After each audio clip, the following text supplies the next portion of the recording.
মাটির দেহুনি মাটির দেহুনি করুণা বড়াই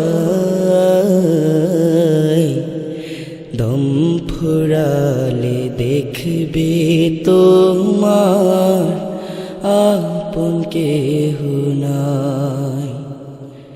দম ফুরালে দেখবে তোমার আপন কেহ নাই। আসসালামু আলাইকুম ওয়া রাহমাতুল্লাহি ওয়া বারাকাতুহু।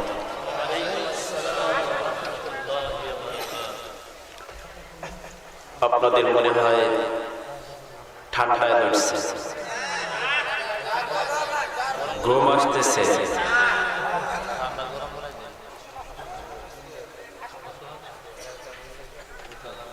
আবার আমি আপনাদেরকে সালাম দিচ্ছি। যদি আপনারা না ঘুমিয়ে থাকেন তাহলে আমার সালামের জবাবটি আপনাদের অবশ্যই দিতে হবে, না দিলে আপনি গুনার ভাগী হবেন। আসসালামু আলাইকুম ওয়া রাহমাতুল্লাহি ওয়া বারাকাতুহু।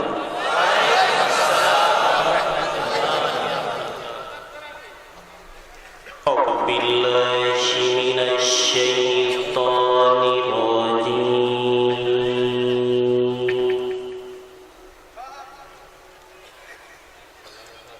বিসমিল্লাহির রাহমানির রাহিম।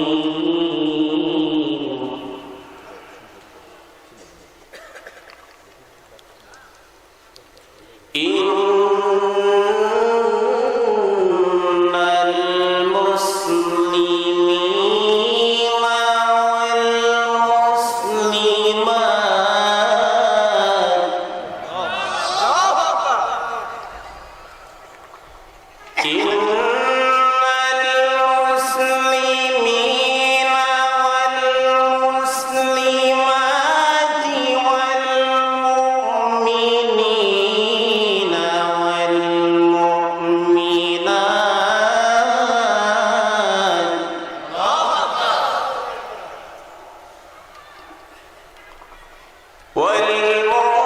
والمؤمنين والمؤمنات والقانتين والقانتات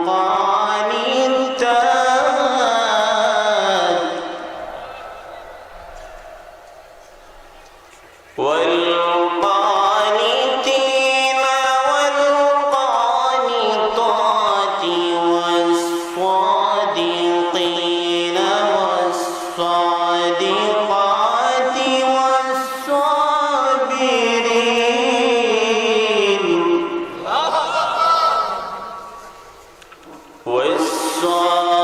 والصابرين والصابرات والخاشعين والخاشعات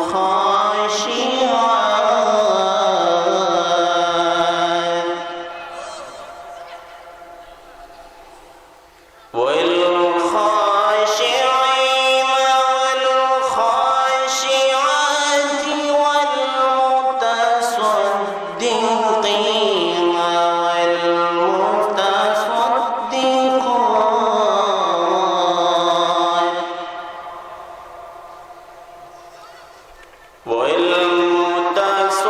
والمتصدقين والمتصدقات والصائمين والصائمات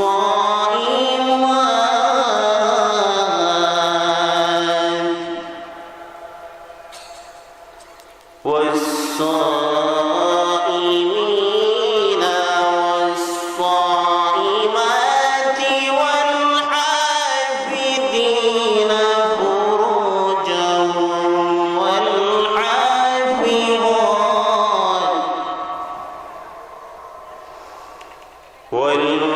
والحافظات والذاكرين الله كثيرا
سيئات أعمالنا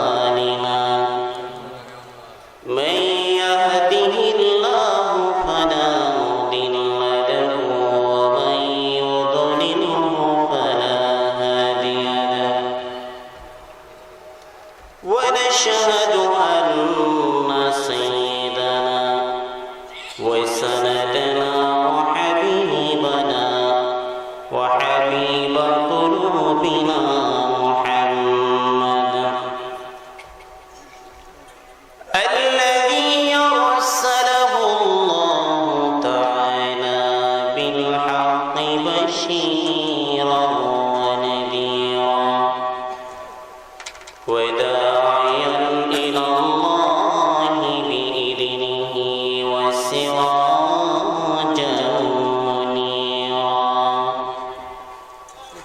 وقال تعالى في شان حبيبه مخبرا وعامرا أعوذ بالله من الشيطان الرجيم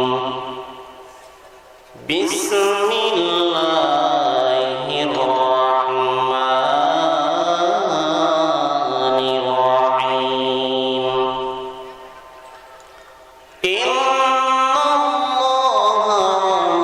وملائكته يصلون على النبي يا أيها الذين آمنوا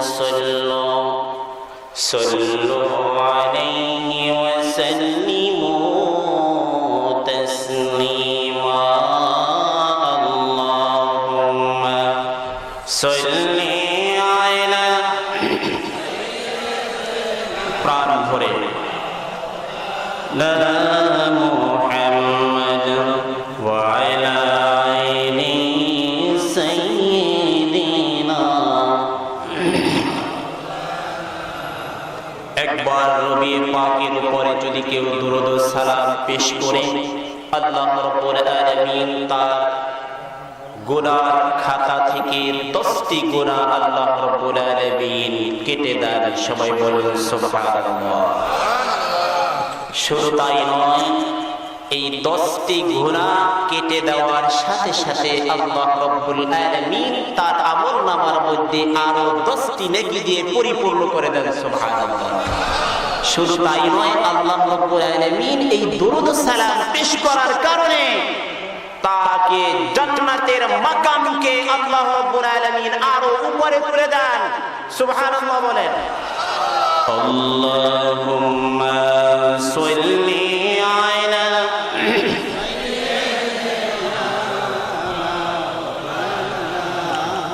হলো না, একটু অন্তর দিয়ে ওয়ালা আইনি সাইয়্যিদিনা ধন্য মদিনাবাসী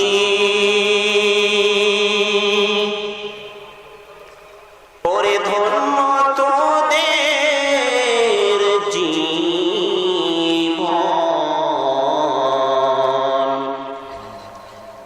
তোদের মাঝে শুয়ে আছেন দুজাহানের মহাজন আল্লাহুম্মা সাল্লি আলা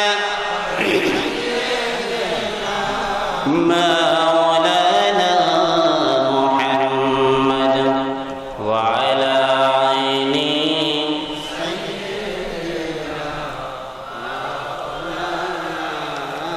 কবে যেন ডাক আসিবে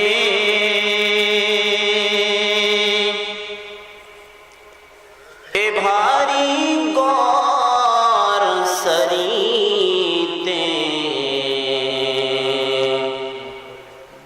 আপন কাপড় খুলে খুলে সাদা কাফন পরিতে আল্লাহুম্মা সাল্লি আলা مولانا محمد وعلى عين سيدنا لا إله إلا الله لا إله إلا الله لا إله لا إله لا إله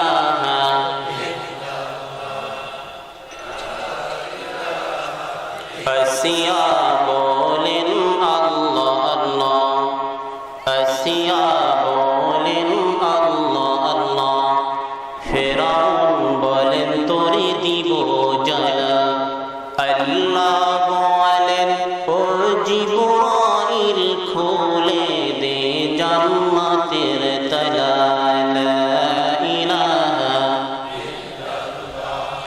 লা ইলাহা লা ইলাহা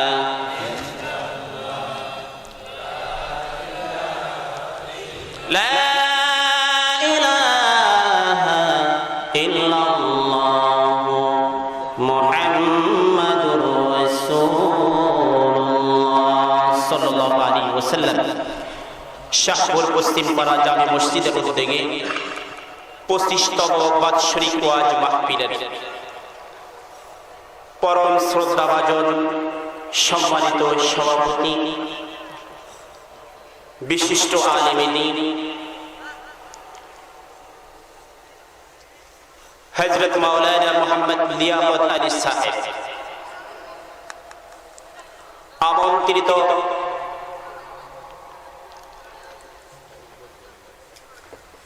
সকল আম্বিয়ায়ে কেরামদের যোগ্য উত্তরসূরি, হযরত উলামায়ে কেরাম, মুরব্বিয়ানে আজম, অত্র এলাকা এবং পার্শ্ববর্তী এলাকার বিভিন্ন মসজিদ হতে আগত মুহতারাম ওয়াজিবুল ইহতারাম আইম্মাতুল মাসাজিদ, খুতবাই মাসাজিদ, মুকাররম উলামা, বিভিন্ন মাদ্রাসা, স্কুল, কলেজ, ইউনিভার্সিটি, শিক্ষাঙ্গন হতে আগত মুকাররম আসাতিজা, সম্মানিত শিক্ষক মহোদয়, আমার সামনে উপবিষ্ট অত্র এলাকা এবং পার্শ্ববর্তী এলাকার বিভিন্ন জায়গা থেকে ছুটে আসা তাওহীদ প্রিয়, দ্বীন প্রিয়, ঈমান প্রিয়, ইসলাম প্রিয়, আল্লাহ প্রেমিক, রাসূল প্রেমিক, কোরআন প্রেমিক, দিনদার, পরহেজগার, মুত্তাকি মুসলমান ভাইরা, যারা আমার অতি মহব্বতের, অতি নিকটের, অতি কাছের, অতি আপন, যাদের হৃদয়ের গভীরে আমার স্থান, তারুণ্যের উচ্ছ্বাস নিয়ে, যৌবনের উদ্দীপনা নিয়ে আগত, ইসলাম ও মুসলমানদের চরম দুর্দিনে সিফাত সালারের দায়িত্ব পালনকারী খালিদ বিন ওয়ালিদের যোগ্য উত্তরসূরি, সালামউদ্দিন আইয়ুবী রাহিমাহুল্লাহর যোগ্য উত্তরসূরি, আমার সমবয়সী তরুণ যুবক ভাইয়েরা, শেরে তাজ, আমার মাথার মুকুট, আমার বাবার বয়সী মুরব্বী বাবারা, স্নেহের কুচি কাচারা, তলবে আইলেম ছাত্র ভাইয়েরা, পর্দার অন্তরালে অবস্থানরতা উম্মুল মুমিনিন খাদিজাতুল কুবরা রাদিয়াল্লাহু আনহার যোগ্য উত্তরসূরি, উম্মুল মুমিনিন আয়েশা সিদ্দিকা রাদিয়াল্লাহু আনহার যোগ্য উত্তরসূরি, সাইয়্যিদাতুল নিসা আহলিল জান্নাহ ফাতিমাতুজ জাহরা যোগ্য উত্তরসূরি, আবেদা, জাহেদা, অভোলা, সরলা, আমার সম্মানিতা মা ও বোনেরা, সবাইকে আমার সালাম, আন্তরিক মোবারকবাদ। আসসালামু আলাইকুম ওয়া রাহমাতুল্লাহি ওয়া বারাকাতুহু।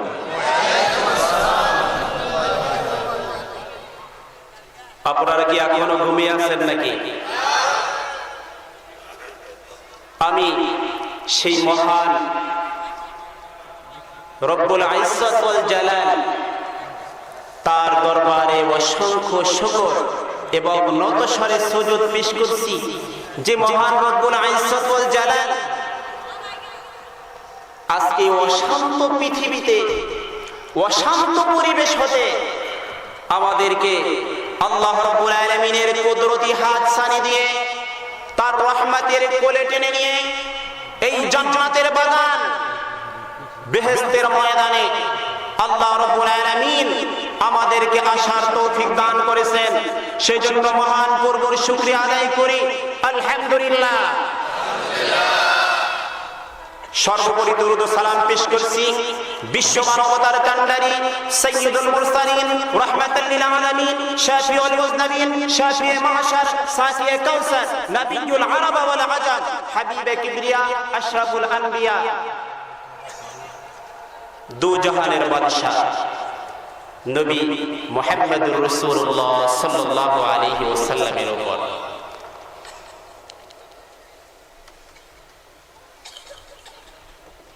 মাসাজিদুল মাজালিসুল কুরআনি মাজালিসুল্লাহ,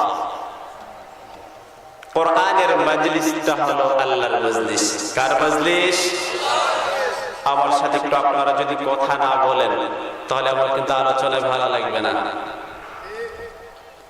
যুবক ভাইয়েরা, যারা যুবক আছেন তাদেরকে একটু হাত দিয়ে আমাকে একটু দুইটা হাত দেখান তো। যারা যুবক আছেন দুই হাত উঠাবেন। যারা যুবক, বীরদরা উঠাবেন না, যুবক। আলহামদুলিল্লাহ, এখানে 95% লোক হলো যুবক। আপনাদের কি ভয় করে নাকি? যদি আলহামদুলিল্লাহ বলেন, তাকবীর বলেন, তাহলে মনে হয় যে শক্তি কমে যাবে, বিয়ে করতে পারবেন না, এরকমের কোনো সন্দেহ আছে কিনা? সন্দেহ আছে? সবাই আমার সাথে একটু সবার গলাটা একটু খুলে নেন, শীত ছেড়ে যাবে। নারায়ে তাকবীর। আলহামদুলিল্লাহ। ভাইরা আমার, আমি প্রথমেই বলেছিলাম মাজালিসুল কুরআনি মাজালিসুল্লাহ, এইটা হলো কোরআনের মজলিস, আল্লাহর মজলিস। সবাই আল্লাহু আকবার বলেন। ভাইরা আমার, দুনিয়ার মধ্যে আপনার ইউনিয়ন চেয়ারম্যান আপনাকে যদি আজকে দাওয়াত দেয় চিঠির মাধ্যমে, আপনি নিজেকে খুব ধন্য মনে করবেন। কি মনে করবেন? ধন্য মনে করবেন। আমি তো ইউনিয়নের ভিতরে ফার্স্ট পারসন ব্যক্তি। যদি আমি ফার্স্ট পারসন ব্যক্তি না হতাম তাহলে আমাকে কি চেয়ারম্যান সব খবর দিত? নিশ্চয়ই আমি খুব সম্মানিত লোক। ঠিক কিনা বলেন? এর পরবর্তীতে এর একটু উচ্চয় যদি আপনাকে এমপি সাহেব দাওয়াত করে তাহলে আপনি তো আত্মহারা, আনন্দে আত্মহারা হয়ে যাবেন যে আমি খুব সম্মানিত লোক, আমি ফার্স্ট পারসন ব্যক্তি। তা না হলে আমাকে এমপি সাহেব দাওয়াত দিছে, আমি কি যেই সেই লোক? ঠিক কিনা বলেন? এরপরে যদি আপনাকে মন্ত্রী দাওয়াত দেয় তাহলে তো আর কথাই নেই। মন্ত্রীর দাওয়াতের পরে যদি প্রধানমন্ত্রী দাওয়াত দেয় তাহলে তো আমি বাংলাদেশের ফার্স্ট পারসন ব্যক্তি, এর উপরে আর কোন লোক হয় না। রাষ্ট্রপতি যদি দাওয়াত দেয় তাহলে তো আপনি রাষ্ট্রের একবারে খুব একজন ফার্স্ট পারসন ব্যক্তি হয়ে গেলেন। আসলে তাই নয়। আল্লাহ রাব্বুল আলামিন বলেন, যেই সকল লোকগুলো আমার ডাকে সাড়া দিয়ে আমার মজলিসে, আমার ময়দানে বসে যায়, ওই সকল লোকগুলো আমার মজলিসে বসে গেল। ভাইরা আমার, আল্লাহ রাব্বুল আলামিনের এই কোরআনের মজলিসে আসার জন্য আল্লাহ রাব্বুল আলামিন এত বড় একটা ভাগ্য আমাদেরকে দান করলেন। আল্লাহ রাব্বুল আলামিনের পছন্দনীয় বান্দা, এজন্যই আল্লাহ কোরআনের মজলিসে বসার তৌফিক দান করেছেন। ঠিক কিনা বলেন? ভাইরা আমার,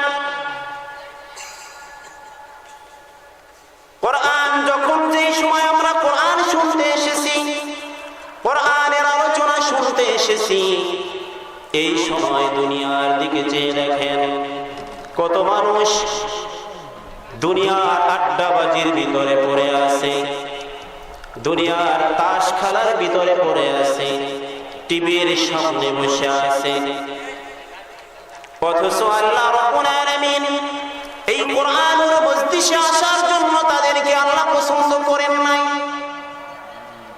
আল্লাহ রাব্বুল আলামিন আমাদেরকে যে কোরআনের মজলিসে আসার মতন তৌফিক দান করলেন, আল্লাহর কুদরতি হাত ছানি দিয়ে যে ময়দানে আসার জন্য আল্লাহ আমাদেরকে কবুল করে নিলেন, এজন্য সবাই খুশি না বাজার। ভাইরা আমার, এখনকার যে পরিবেশ, এখনকার যে অবস্থা, এখন সমাজের ভিতরে বিশৃঙ্খলা, খুন খারাপি, দর্শন, যত খারাপি রয়েছে, অন্যায় কাজ রয়েছে, এগুলো এখন অহরহ সমাজের ভিতরে চলতেছে। এই রকমের একটা অবস্থান ছিল এই কোরআন আসার পূর্বে, মুহাম্মদ সাল্লাল্লাহু আলাইহি ওয়াসাল্লাম আবির্ভাবের পূর্বে, এই কোরআন আসার পূর্বে, সেই আইয়ামে জাহিলিয়া, যখনকার সেই যুগটাকে অন্ধকার যুগ বলা হয়, অজ্ঞতার যুগ বলা হয়, সেই যুগে কোরআন আসার পূর্বে এরকমের একটা অবস্থান ছিল। ঠিক কিনা বলেন ভাইরা আমার?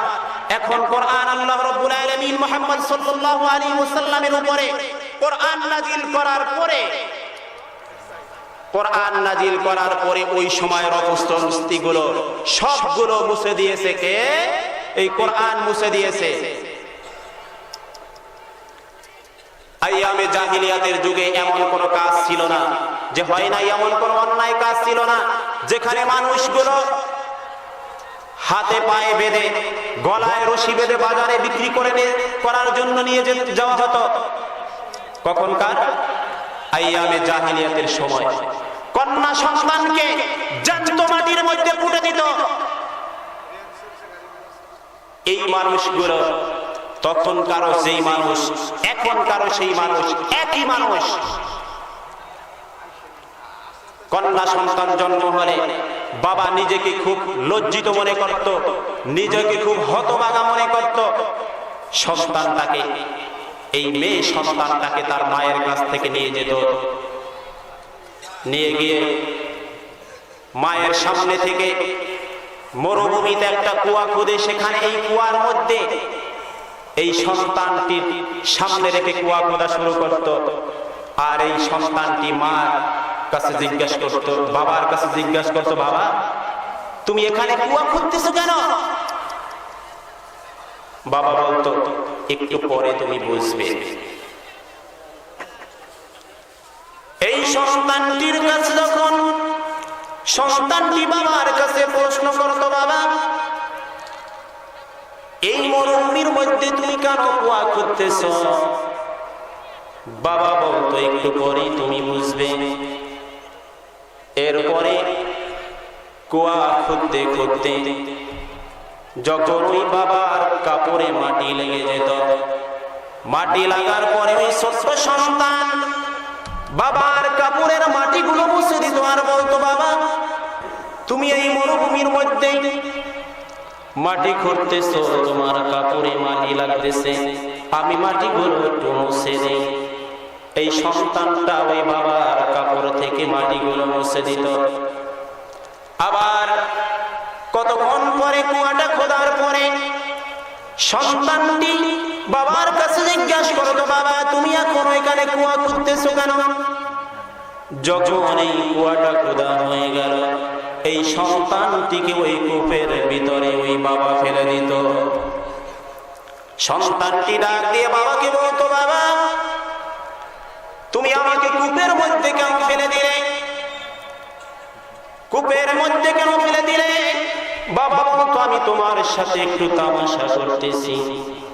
এভাবে তামাশা করতে করতে উপর থেকে মাটির মাটি ফেলিয়ে যার বুক পর্যন্ত যখন মাটিতে ভরে গেল, এই সন্তানটি আমার বাবাকে বলল, বাবা আমার বুক পর্যন্ত মাটি হয়ে গেছে, তুমি আমাকে এই মাটি চাপা দিতেছো কেন? কিছুক্ষণ পর ওই বাবা আবার বলতেছে, তোমার সাথে একটু মশকরা করতেছি। এভাবে যখন মাটি দিয়ে তার গলা পর্যন্ত ডুবিয়ে দিল, ছোট্ট সন্তানটির আর বোঝার কোনো বাকি রইল না। বাবাকে ডাক দিয়ে বলল, বাবা, আমি যদি কন্যা সন্তান হয়ে জন্ম নিয়ে ভুল করে থাকি, তুমি আমাকে ছেড়ে দাও, আমি তোমাকে আর বাবা বলে পরিচয় দেব না। আমি দূরে গিয়ে বেঁচে থাকবো, আমি তোমাকে আর দুনিয়ার কাউকে বাবা বলে পরিচয় দেব না, আমাকে ছেড়ে দাও। কিন্তু এই পাষণ্ড পিতা, পশুর চেয়েও খারাপ, এই সন্তানটিকে আর ছেড়ে দিল না। মাটি চাপা দিয়ে ওইখানে একটা গোলাপের পাপড়িকে দাফন করে দিল। নাউজুবিল্লাহ। এই সময় আল্লাহ রাব্বুল আলামিন আল্লাহর রাসূলের প্রতি কোরআন নাজিল করলেন। কোরআন নাজিল করে আল্লাহ রাব্বুল আলামিন তখনকার আল্লাহর রাসূল এই কোরআন নিয়ে এসে এই মানুষদেরকে ডাক দিয়ে বললেন, সূরাতুল আরাফের 204 নম্বর আয়াতের মধ্যে আসছে, ওয়া ইযা কুরিয়াল কুরআন ফাসতামিউ লাহু ওয়া আনসিতু লাআল্লাকুম তুরহামুন। আর তোমাদের সামনে যখন কোরআন তেলাওয়াত করা হয়, কোরআনের আলোচনা করা হয়, তোমরা অন্তরের কান দিয়ে শ্রবণ করো, আমি তোমাদের উপরে আল্লাহর রহমত নাজিল করব। আল্লাহু আকবার বলেন। ভাইরা আমার, কি রহমত নাজিল করবেন আল্লাহ?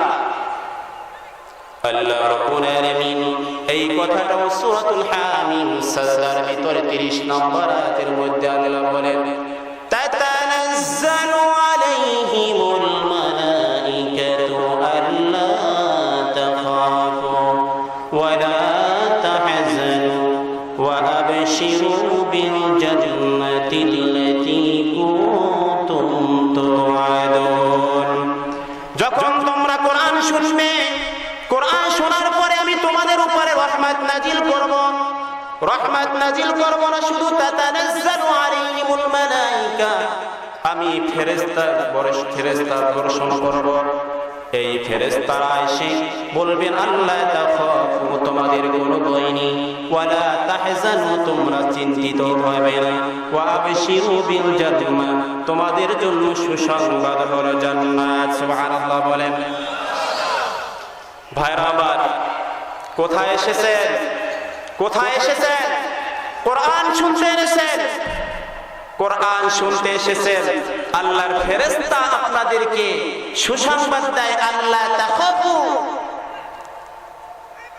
তোমরা চিন্তিত হয় না, ভয় পেও না, ওয়ালা তাহজানু ওয়া আবশিরু বিল জান্নাহ, যে আমি তোমাদেরকে জান্নাতের সুসংবাদ দিলাম। সুবহানাল্লাহ বলেন। ভাইরা আমার, জান্নাতের সুসংবাদ দিলেন এই ফেরেশতা এসে। হাদিসের মধ্যে আসে, যখন কোন মানুষ কোরআনের আলোচনার জন্য বসে যায়, এই ফেরেশতাগুলো একে একে করে একের কাঁধের উপরে এক একজন দাঁড়িয়ে আরশ পর্যন্ত তারা দাঁড়িয়ে যায়। সুবহানাল্লাহ বলেন। আর কয়েক দল ফেরেশতা কুদরতি ক্যামেরা নিয়ে চলে আসে। যেই সকল ভাইয়েরা আজকে মাহফিলের মধ্যে এসেছেন, কোরআন শুনতে এসেছেন, আপনাদের এই ছবিটা কিন্তু আল্লাহর ফেরেশতার ক্যামেরার মধ্যে ছবি হয়ে গেছে। সুবহানাল্লাহ। এই ফেরেশতাগুলো এসে মাহফিলের ময়দানে এই কোরআনের আলোচনার মানুষের গুলো ক্যামেরা করে ছবি করেন। ছবি করে এই ছবি নিয়ে এই ফেরেশতাগুলো আল্লাহর রাসূলের রওজার কিনারে চলে যায়। আল্লাহর রাসূলের রওজার কিনারের ডান পাশে দাঁড়িয়ে যায়। ডান পাশে দাঁড়িয়ে গেলে আল্লাহর রাসূল তখন ঘুরে যান। ডান পাশে দাঁড়িয়ে গেলে আল্লাহর রাসূল অন্যদিকে ঘুরে যান। এবার বাম দিকে দাঁড়িয়ে গেলে ওই বান্দাটা আবার অন্যদিকে ঘুরে যান। এবার সামনে দাঁড়ালে আল্লাহর রাসূল আবার ঘুরে যান। এভাবে 3 বার 4 বার ঘোরার পরে ফেরেশতা ডাক দিয়ে বলেন, হে রাসূল, হে পয়গম্বর, আপনার উম্মতের কোন গুনার খবর আমরা নিয়ে আসি নাই। আপনার এই উম্মতগুলোর কোন গুনার খবর নিয়ে আসি নাই। আপনার উম্মতগুলো ওই শাহপুর পশ্চিম পাড়া জামে মসজিদের উদ্যোগে আজকে কোরআনের আলোচনা হচ্ছে। এই কোরআনের আলোচনায় বসে আপনার কোরআনের আলোচনা শুনতেছে। সুবহানাল্লাহ। আল্লাহর রাসূল তখন ওই ফেরেশতাদেরকে নিয়ে আল্লাহর কাছে হাত তুলে দোয়া করেন, আল্লাহ আল্লাহ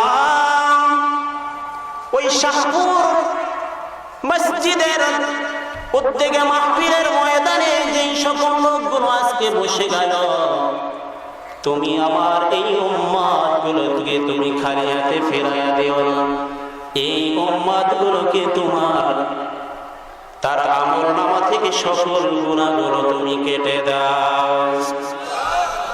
ভাইরা আমার, এই কথাটাই আল্লাহ রাব্বুল আলামিন সূরাতুল ফুরকানের ৭০ নম্বর আয়াতের ভিতরে বলেন, ফাউলাইকা ইউবাদদিলুল্লাহু সাইয়্যাতিহিম হাসানাত ওয়া কানা আল্লাহু গফুরুর রহিমা। আল্লাহু আকবার বলেন। কোরআন তেলাওয়াত করার সাথে সাথে কি বলতে হয়? ফাউলাইকা ইউবাদদিলুল্লাহু সাইয়্যাতিহিম হাসানাতিন ওয়া কানা আল্লাহু গফুরুর রহিমা। আমি তোমাদেরকে পরিবর্তন করে দেব। বাদদালা ইউবাদদিলু মানে পরিবর্তন করে দিব। ভাইরা আমার, আপনি এই কাগজটা দেখতেছেন, একদিকে সাদা, অন্যদিকে হলো লেখা। আল্লাহর রাসূল আল্লাহ রাব্বুল আলামিন এই কোরআনটি আল্লাহর রাসূলের উপরে যখন নাজিল করেন, তখন বলেন, নবী আপনি আপনার উম্মতদেরকে বলে দেন আমি তাদেরকে তার আমলনামাটাকে পরিবর্তন করে দিব। এই কোরআন যখন শুনতে আসবে তার আমলনামাটাকে পরিবর্তন করে দেব। তার গুনার খাতায় এই গুনাহগুলো মুছে আমি সাদা করে দিব। শুধু সাদা নয়, বাদদিলুল্লাহু সাইয়্যাতিহিম হাসানাত, আর আমি এই সকল উম্মতগুলোর আমলনামাটাকে খালি আমলনামাটাকে নেক দিয়ে পরিপূর্ণ করে দেব। ভাইরা আমার, ভাল লাগতেছে না? থাকবেন না যাবেন? গল্প গুজব করতেছি না, কোরআনের আলোচনা করতেছি। যতটুকু কথা বলবো কোরআনের দলিল দিয়ে কথা বলবো। আল্লাহ রাব্বুল আলামিন আমাকে বলার তৌফিক দান করেন। কাহিনী সারা রাত আপনি ওয়াজ শুনবেন, এর মধ্যে যদি একটা কোরআনের আয়াত না থাকে, সারা রাত আপনি এই কাহিনী শুনে আপনার হেদায়েত আসতে নাও পারে। যেমন ওয়াজ করে সারা রাত কানে হাত দিয়ে, বাজান রে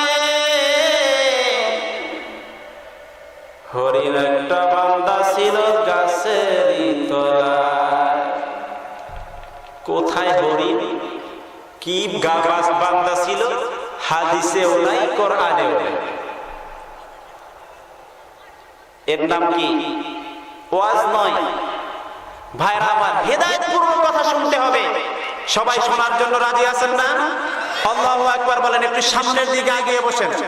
লা ইলাহা ইল্লাল্লাহ, লা ইলাহা ইল্লাল্লাহ, লা ইলাহা।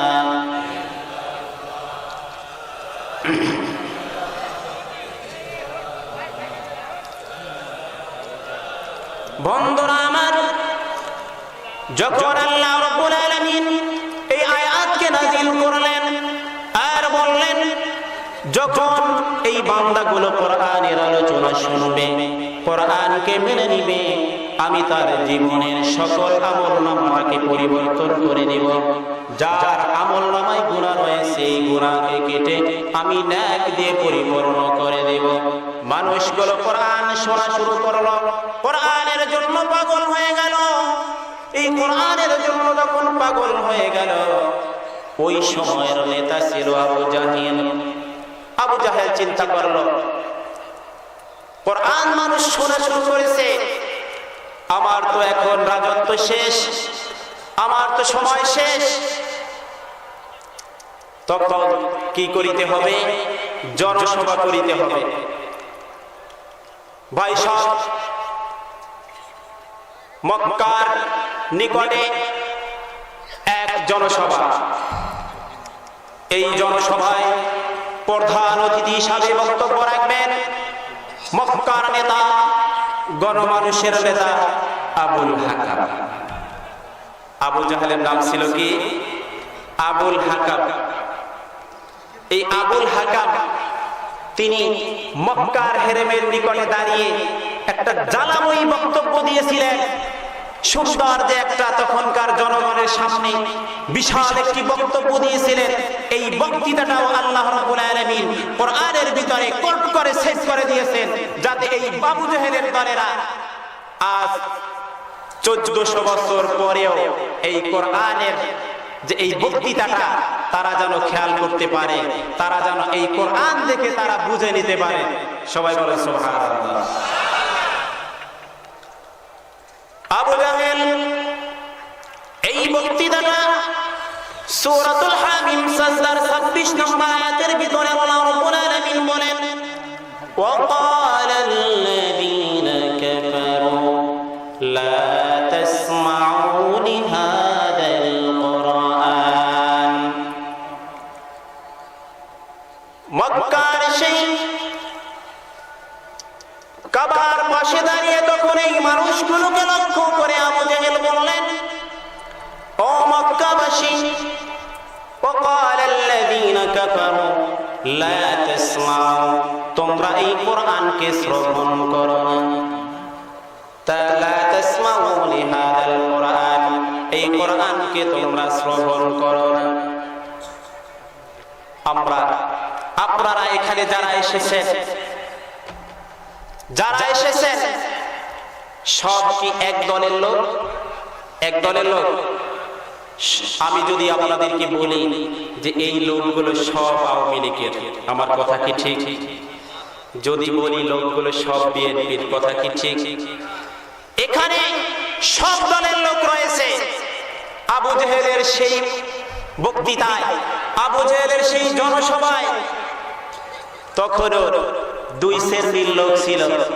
দুই শ্রেণীর লোক ছিল। এক হলো মুহাম্মদ সাল্লাল্লাহু আলাইহি ওয়াসাল্লামের পাগল কোরআন প্রেমিক, আর আবু জাহেলের নেতৃত্বের সাথে যারা পাগল হয়ে গেছিল, যারা আবু জাহেলের পালিত, এই সকল লোকগুলো এই দুইটা ভাগ হয়ে গেল। তখন আবু জাহেলকে বললেন, ও নেতা, ও নেতা, আপনি তো বলেছেন যে এটা সেই কোরআন, এটা মানুষের রচিত নয়, আল্লাহ রাব্বুল আলামিন, এই কোরআনটা মানুষের রচিত নয়।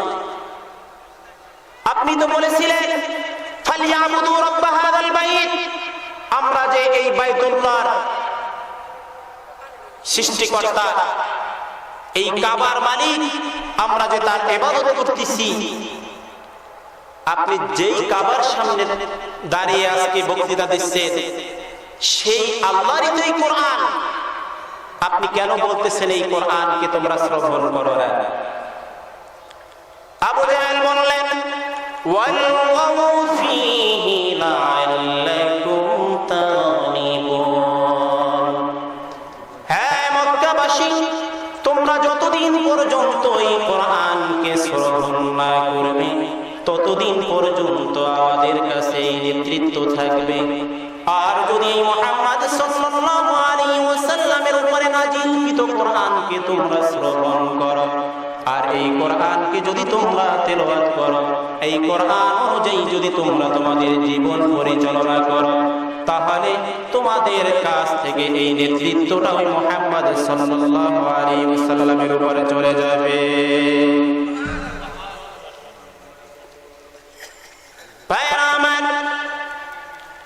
একদল, যেই দলগুলো কোরআনের প্রেমিক, যেই দলগুলো কোরআনকে মেনে নিয়েছে, এই লোকগুলো মুহাম্মদ সাল্লাল্লাহু আলাইহি ওয়াসাল্লামের কাছে চলে গেল। ও মুহাম্মদ, ও আমার নবী, হ্যাঁ বিশ্ব নবী, আপনি তো বলেছেন এই কোরআন শুনলে জীবনের গুনাহগুলো মাফ হয়ে যাবে। এই কোরআন শুনলে এখন কি হবে আপনি বলেন। আল্লাহর রাসূল তখন আল্লাহ রাব্বুল আলামিন আল্লাহর রাসূলকে জানিয়ে দিলেন, ওয়ালাউ আন্না আহলাল কুরআন ওয়াত্তাকাউ লাফাতাহনা আলাইহিম বারাকাতিন মিনাস সামাই ওয়াল আরদ।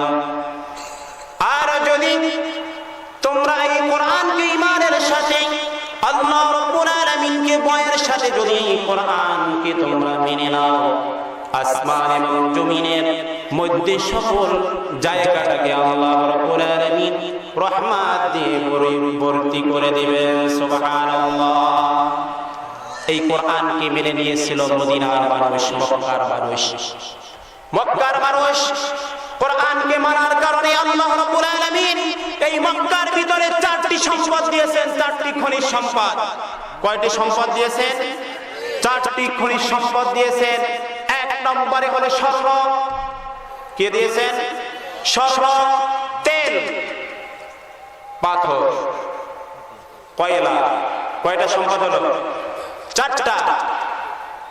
এই 4টা সম্পদ মক্কা মদিনায় আল্লাহ রাব্বুল আলামিন দান করেছেন।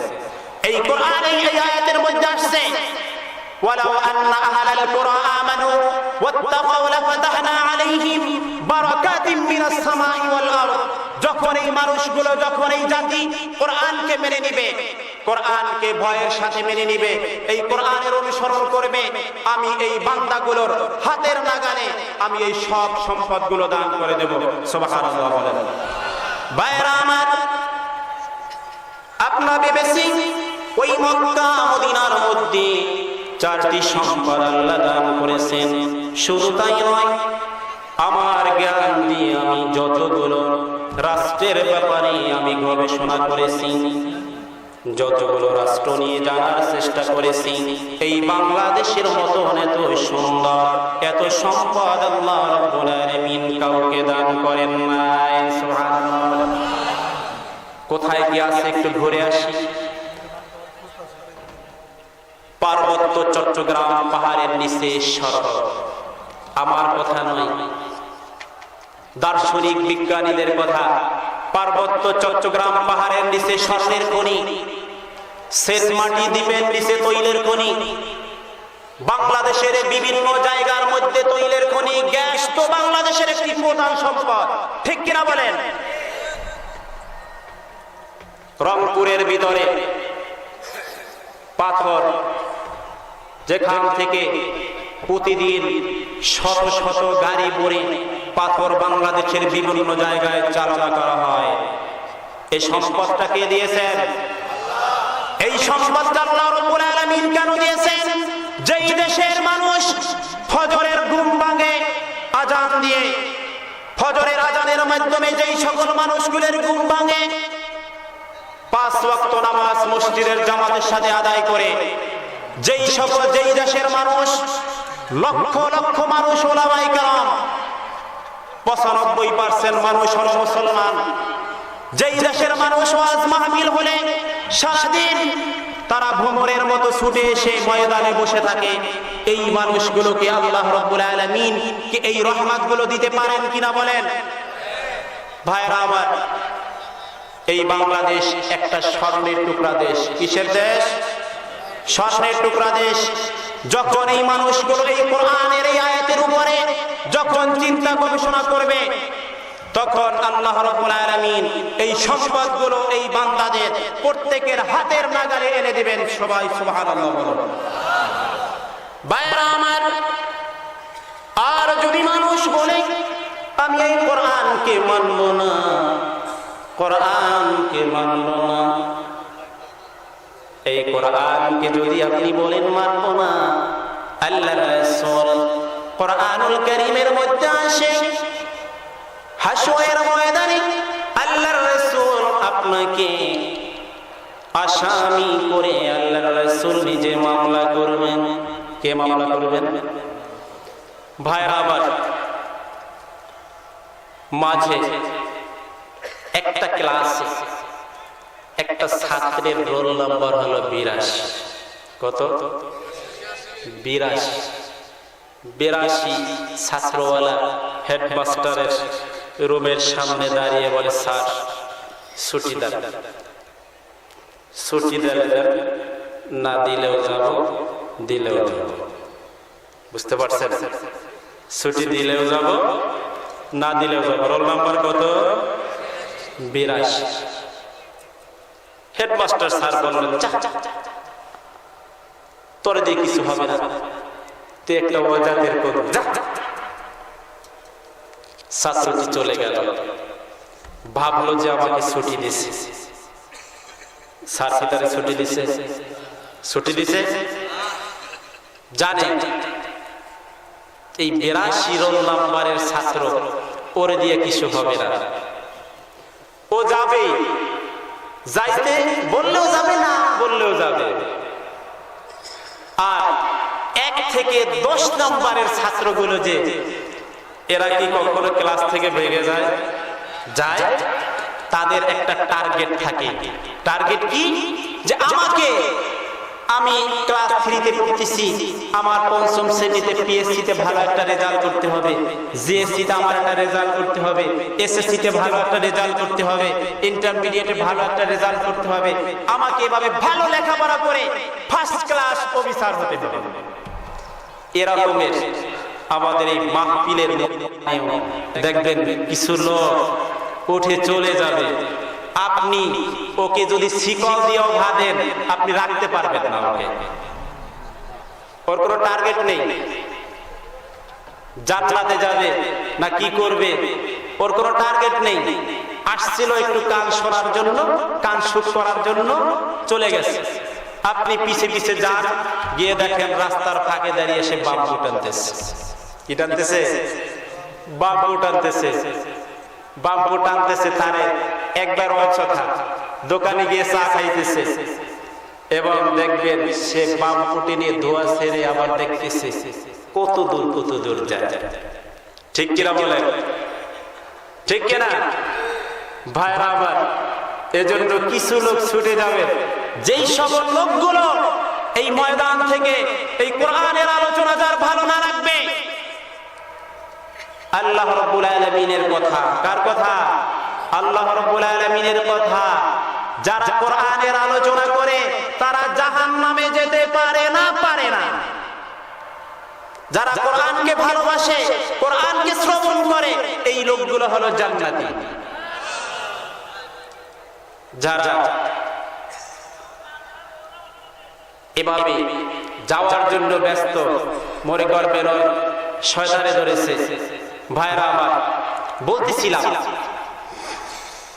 আল্লাহর রাসূল হাশরের ময়দানে আল্লাহ রাব্বুল আলামিনের কাছে মামলা দায়ের করবেন। আল্লাহ গো, এই সকল লোকগুলো وقال الرسول يا ربي إن قومي اتخذوا هذا القرآن مهجورا الله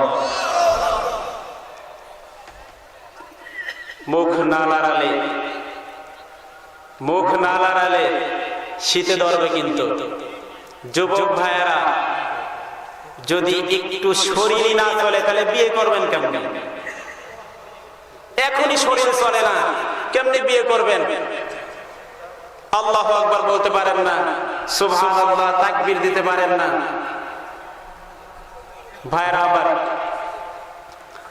আল্লাহর রাসূল আল্লাহ রাব্বুল আলামিনের কাছে বলবেন, ইয়া রাব্বি, হে আমার রব, ইন্না কওমি ইত্তাখাযু, এই সকল লোকগুলো গ্রহণ করেছিল হাদাল কোরআন, এই কোরআনকে মাহজুরা, তামাশা হিসাবে কোরআনকে গ্রহণ করেছিল। আল্লাহ রাব্বুল আলামিনের কাছে আল্লাহর রাসূল যদি অ্যাডভোকেট হয়ে মামলা করেন, আল্লাহ রাব্বুল আলামিন সেখানে যদি জাজমেন্ট হয়ে যান, আল্লাহ রাব্বুল আলামিন যদি বিচারক হয়ে যান, তাহলে এই বান্দার কিন্তু সেখানে জাহান্নাম ছাড়া উপায় নাই। জাহান্নাম ছাড়া উপায় আছে? ভাইরা আমার, আমি আজকে কিন্তু অন্য প্রসঙ্গে চলে গেছি। আলোচনার মধ্যে আমার একটা আলোচনা ছিল, প্রথমে আমি যেগুলো আয়াতগুলো তেলাওয়াত করেছি সূরাতুল আহজাবের 35 নম্বর আয়াত তেলাওয়াত করেছি। যেহেতু আমার আসার সময় আমি খেয়াল করেছি অনেক বোনেরা এই মাহফিলে উপস্থিত হয়ে গেছেন, বোনদের জন্য কিছু বলা প্রয়োজন আছে না? ভাইরা আমার, সূরাতুল আহজাবের ভিতরে 73টা আয়াতের মধ্যে 9টা রুকু রয়েছে। আমি 35 নম্বর আয়াত তেলাওয়াত করেছি। এই 35 নম্বর আয়াত যখন নাজিল হয়, উম্মুল মুমিনিন আল্লাহর রাসূলের স্ত্রী, একজন স্ত্রী তখন আল্লাহ রাব্বুল আলামিনের কাছে চিরুনি আশ্রাচ্ছিলেন। উম্মুল মুমিনিন উম্মে সালমা, তিনি চিরুনি দিয়ে মাথা আশ্রাচ্ছিলেন এবং তার সাথে অনেকগুলো মহিলা বসেছিল। কারা বসেছিল? মহিলারা বসেছিল।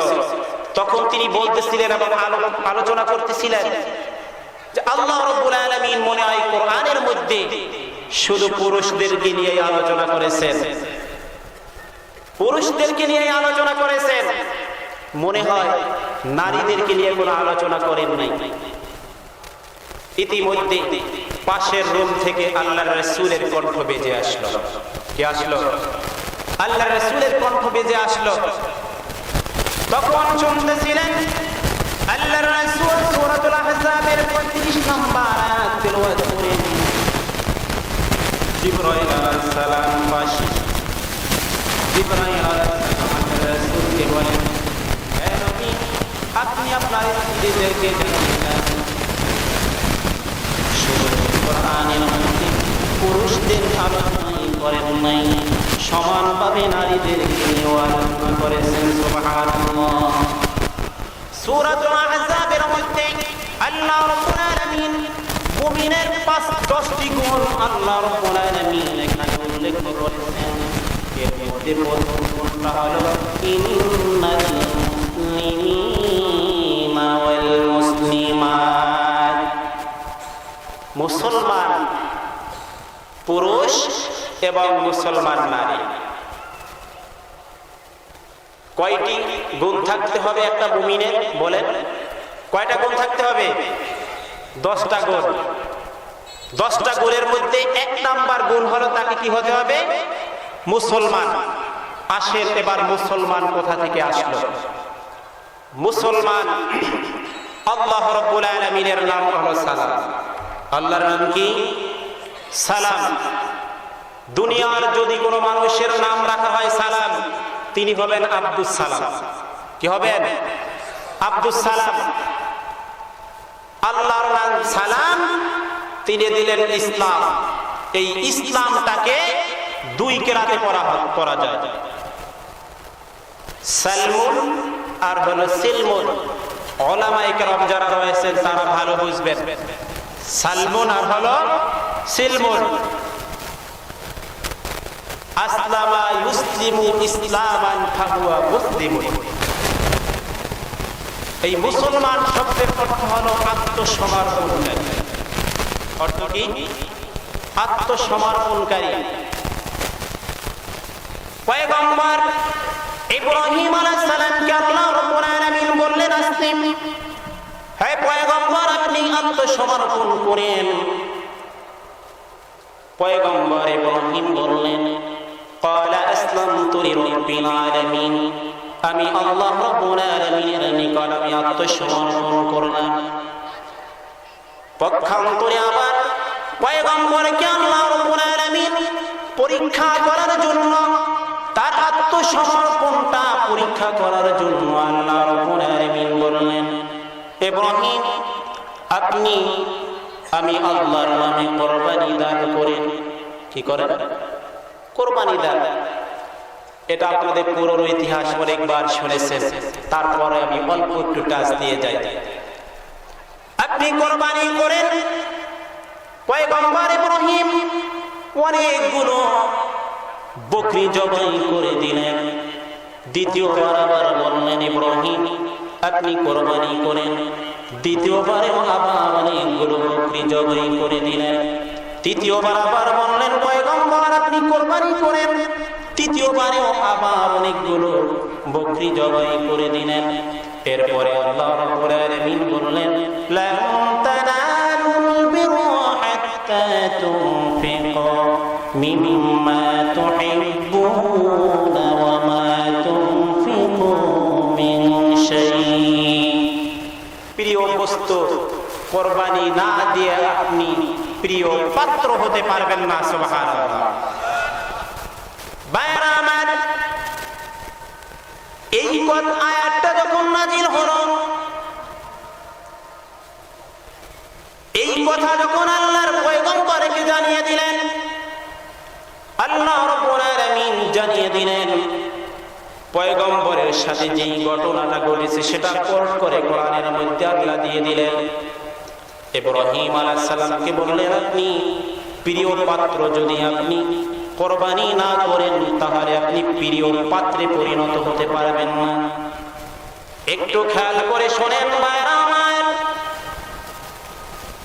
ইব্রাহিম আলাইহিস সালাম ৮৬ বছর বয়সের সময়, এই সময় আল্লাহ রাব্বুল আলামিনের কাছে বলেন, রব্বি হাবনি মিনাস সালিহিন, আল্লাহ তুমি আমাকে একটি নেককার সন্তান দান করো।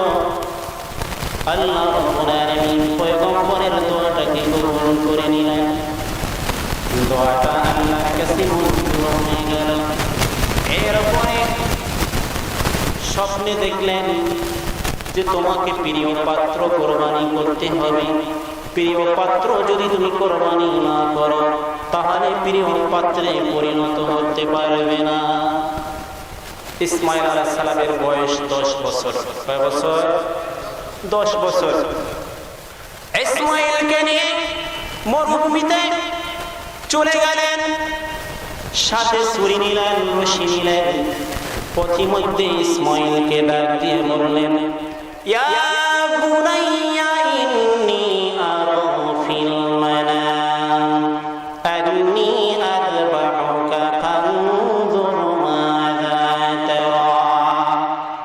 হে আমার বৎস, হে আমার সন্তান, ইন্নী আরা ফিল মানাম, ইন্নী আরা আমি নিশ্চয় দেখেছি, মানামি স্বপ্নের ভিতরে দেখেছি, ফাযবাহুকা তোমাকে আমি জবাই করি।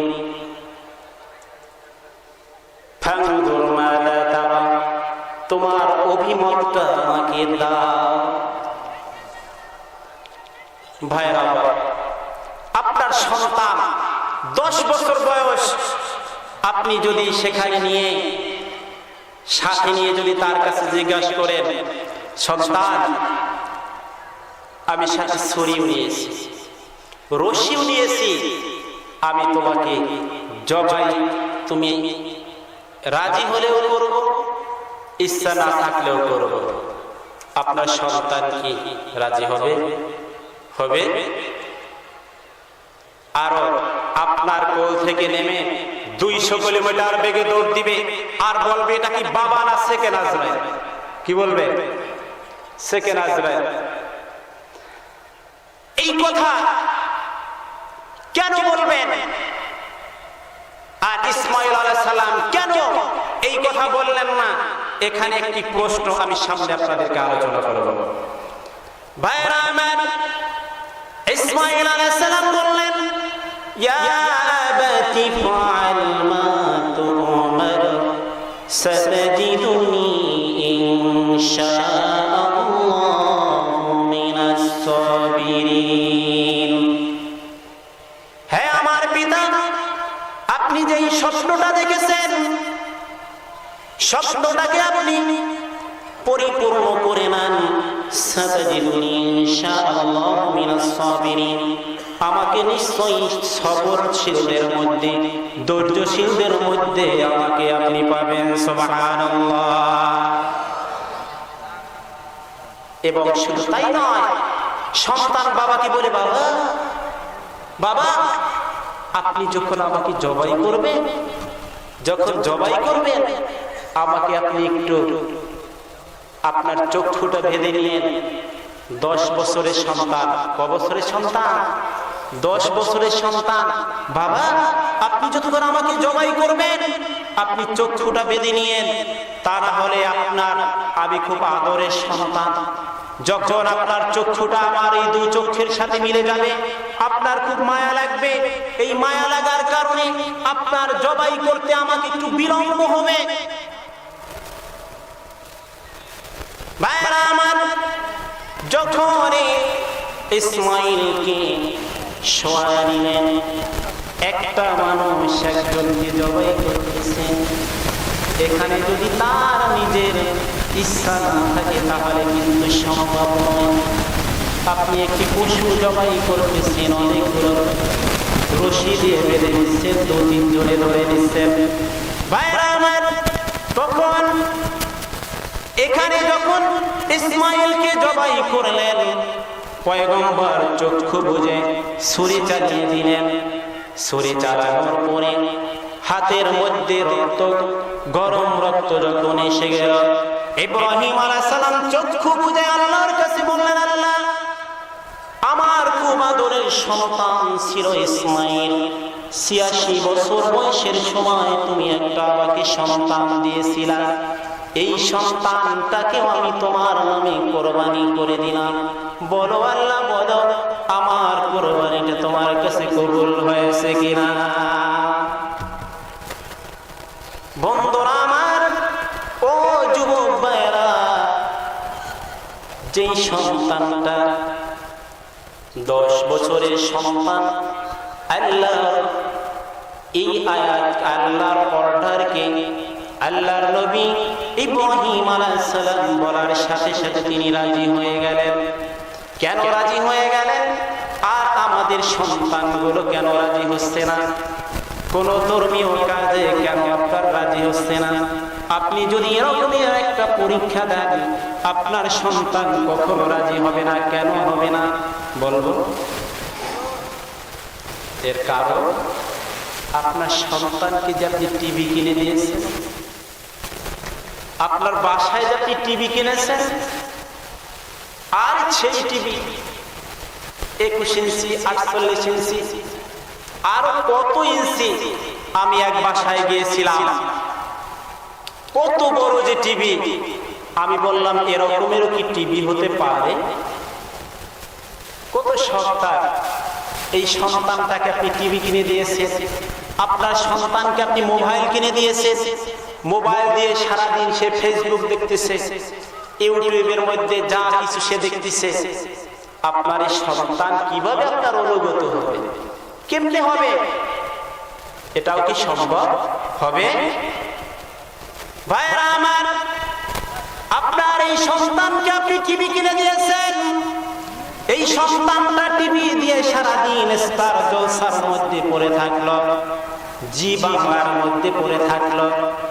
আর এই সন্তানের মা এই স্টার জলসার মাধ্যমে এই টিভির বেহায়াপনাগুলো দেখে দেখে দেখে ওই মাটাও নষ্ট হয়ে যাচ্ছে। এখন কার দেখছেন? মহিলাদের স্টার জলসা দেখার কারণে যে রকমের ব্লাউজ, তাদের কাপড় সামনে থেকেও যতটুকু ভাড়া, পিছন থেকেও অতটুকু ভাড়া। ঠিক কিনা বলেন? এটা কে নষ্ট করলো? কে করলো? আপনি করেছেন। আল্লাহ রাব্বুল আলামিনের কাছে এই সন্তানগুলো হাসরের ময়দানে মামলা দায়ের করবে। আপনার সন্তান আপনার নামে মামলা দায়ের করবে, রব্বানা ইন্না আতা'না সাদাতানা ওয়া কুবারা'না ফাআদাল্লুনা সাবিলা। হে আল্লাহ, আমি গুনাহগার হই নাই, আমি জাহান্নামী হই নাই, আমাকে জাহান্নামী বানানো হয়েছে। আল্লাহ রাব্বুল আলামিন এই সন্তানের কাছে প্রশ্ন করবেন, তোমাকে কিভাবে জাহান্নামী বানানো হলো? তখন বলবেন, আমার এই মা বাবা আমাকে কোরআন শিক্ষা দেয় নাই, আমার মা বাবা সত্যের পথ দেখায় নাই, আমার মা বাবা নামাজের কথা কখনো বলে নাই। নাউজুবিল্লাহ। ভাইরা আমার, আপনার এই স্ত্রী স্টার জলসা দেখার পরে, টিভি দেখার পরে, এভাবে টিভি দেখার পরে, বেহায়াপনা দেখার পরে এবার ওই স্ত্রী ভাবতেছে সাজুগুজু করে স্টার জলসার সাজে সেজে, তখন ইনি সেজেছেন খুব সুন্দর সাজে, বেহুলা সুন্দরী সেজে, এবার ভাবতেছেন এবার আসো তারে মজা দেখাবো। কি দেখাবে? মজা দেখাবে। আর এই বাবা, এই বেটাটা সেদিন সিনেমা দেখে এসেছে পাগলির প্রেম। কি দেখছে? পাগলির প্রেম। তিনি ওদিকে ভাবতেছে আজকে একটা ফাইনাল খেলা হবে, বাড়িতে গিয়ে কি হবে? ফাইনাল খেলা হবে। ভাবতেছে পুরুষ, তিনি ভাবতেছে ফাইনাল খেলা হবে, আর তিনি ভাবতেছেন আজকে আসুক মজা দেখাবো। এই দুইটা বাস্তব কথা ভাইরা আমার, আপনি মন খারাপ করতে পারেন। দুজন স্বামী স্ত্রী, দুইটা নাপাক অনুষ্ঠান দেখে রাত্রে যখন দুজনে মিলিত হলো, নাপাক অনুষ্ঠান দেখে যখন দুজন রাত্রে মিলিত হলো, মিলিত হওয়ার পরে স্ত্রীর গর্ভে সন্তান চলে গেল। সন্তান চলে যাওয়ার পরে যখন 5 মাস বয়স হয়ে গেল, এখন স্ত্রী স্বামীর সাথে পরামর্শ করতেছে, স্বামী স্ত্রীর সাথে পরামর্শ করতেছে, স্বামী রে, স্ত্রী রে, আমাদের গর্ভে যেটা এসেছে একটু আসো পরীক্ষা করে দেখে আস। কি করবে? পরীক্ষা করবে। এটার মধ্যে লেডিস না জন্ডিস? পেটের মধ্যে কি লেডিস না জন্ডিস? এটা পরীক্ষা করবে দুজন। পরীক্ষা করার জন্য এই স্ত্রী তার বেহায়াপনা দিয়েই তো শুরু, সে তো ইসলামকে বুঝতেছে না। এই স্ত্রী, স্বামী স্ত্রী দুজন মিলে তখন চলে গেল ডাক্তারের কাছে। ডাক্তারের কাছে যাওয়ার পরে ডাক্তার তার মেশিন দিয়ে পরীক্ষা করে তার গোপন স্থান সহ সবগুলো কম্পিউটার স্ক্রিনে দেখলো। কি দেখলো? কম্পিউটার স্ক্রিনে দেখলো ডাক্তার। ডাক্তার দেখার পরে আবার বাড়িতে আসলো, লেডিস না জন্ডিস সেটাকে তিনি জেনে আসলো। জানার কয়েক মাস পরে আল্লাহ রাব্বুল আলামিন তখন তিনি বলেন, হায় বান্দা, আমি ওইখানে ওই কিসের ভিতরে, পেটের ভিতরে আমি যে সন্তানটাকে সুরক্ষিত স্থানে রেখেছিলাম, এক ফোঁটা নাপাক পানি দিয়ে আমি সন্তানটাকে তৈরি করেছিলাম, সেই সন্তানটাকে আজকে তুই বেহায়া বলার মতন তুই আজকে ডাক্তারের কাছে গিয়ে উলঙ্গ হয়ে ডাক্তারকে দেখায় আসলি। আমার উপরে তোর একটু ভরসা নাই, আমার উপরে তোর একটু আত্মবিশ্বাস নাই। এই সন্তানটাকে আমি আল্লাহ সহজে বের করে দিতাম। যখন তোমার আমার উপরে এতটুকু আস্থা নেই, তাহলে তোমার উপরেই আমি ছেড়ে দিলাম। এই সন্তানটা যখন 9 মাস হয়ে যায়, 8 মাস হয়ে যায়, তখন ওই ডাক্তারের কাছ থেকে আবার তখন সেই ডাক্তার ধরাধরি করে, ছানাছানি করে এই সন্তানটাকে ওই পেটের ভিতর থেকে বের করলো। ভাইরা আমার, এই এখানের মধ্যে যারা রয়েছেন, যারা আমাদের স্টেজের মধ্যে রয়েছেন মুরব্বী বাবারা, তাদের সাথে এখন আলাপ করে দেখেন, তারা কখনো তাদের মা বাবা, তাদের স্ত্রী যারা আছে, আমাদের মা বাবা, তাদের কখনো এরকমের সিজার করা লাগে নাই। কেন লাগে নাই? তারা পর্দার ভিতরে থাকতো। এই স্ত্রী যখন, আমাদের মা বোনেরা যখন ঘরে আসতো, ঘরে আসার সাথে সাথে যখন নূতন বধূ হয়ে আসতো, তার শাশুড়ির কথা ছাড়া সে বাইরে একটু পানি আনার জন্য যেত না। অন্য কোন পুরুষের সামনে তিনি পর্দা ছাড়া বের হতো না। এজন্য হাদিসের মধ্যে আসছে, প্রমাণ করে ঘরের বড় সন্তান সবচেয়ে মা বাবার জন্য বেশি পাগল হয়, মা বাবার জন্য বেশি মোহাব্বত করে। কেন করে জানেন? এই বধূ যখন প্রথম ঘরে আসে, ঘরে আসার সাথে সাথে কিছুদিন হলেও তার শাশুড়ির কথা ছাড়া তিনি বাইরে কখনো যান না। শাশুড়ি যাকে কদম বুসি করার কথা বলেন, তাকে কদম বুসি করেন। এই শাশুড়ি যদি কখনো বলে এরার সাথে কদম বুসি করো, ওনাকে দেখা দাও, তার ছাড়া অন্য কারোর সাথে সে দেখা দেয় না। এই কিছুদিন পর্দার সাথে থাকার কারণে প্রথম সন্তানটা যার গর্ভে আসে, এই সন্তানটা বাবার অনুগত হয়। বড় সন্তান কার অনুগত হয়? বাবার অনুগত হয়। ভাইরা আমার, আমি আর একটি আলোচনা করি আর ছেড়ে দেব। 15 মিনিট থাকবেন তো? মাত্র 15 মিনিট। সবাই বলেন। এতক্ষণ হয়তো আমি তাফসীর করেছি, অনেকের ভালো লাগে নাই মনে হয়, নাকি? কোরআনের তাফসীর ছাড়া আলোচনা করে আসলে সেটা আপনাদের কোনো হেদায়েত হবে না। হেদায়েত হবে। দ্বিতীয় শর্ত, আল্লাহ রাব্বুল আলামিন সূরাতুল আহজাবের 35 নম্বর আয়াতের মধ্যে বলেন, ওয়াল মুমিনুনা ওয়াল মুমিনাত, ওয়াল মুমিনুনা ওয়াল মুমিনাত, যারা ঈমানদার পুরুষ, ঈমানদার নারী, ঈমানদার পুরুষ, ঈমানদার নারী। ঈমানদার শব্দের অর্থ হলো বিশ্বাসী। মুমিন শব্দের অর্থ কি? বিশ্বাসী।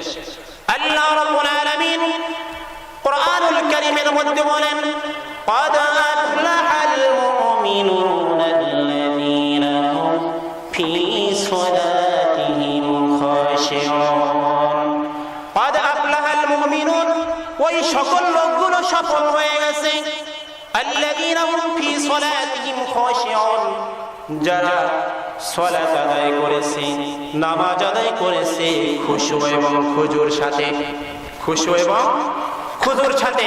খুশ শব্দের অর্থ প্রবেশ করা, খুশু খুজু এই দুইটা ব্যাখ্যা হলো নামাজের বাহিরে সকল পবিত্রতা থেকে শুরু করে এইটাকে বলা হয় খুশু, এবং খুজু বলা হয় এইটাকে নামাজের মধ্যে আপনি নামাজ পড়েছেন, আপনার একনিষ্ঠভাবে আপনার নামাজটা একমাত্র আল্লাহর দিকে মনটাকে দাবিত করে নামাজ পড়াকে বলা হয় খুজু। বুঝতে পারছেন? আমি একটা হাদিস পড়ে এখানে শেষ করব। আল্লাহ রাব্বুল আলামিন এই ঈমানদারদেরকে হাশরের ময়দানে আল্লাহ ডাক দিয়ে বলবেন, বান্দারে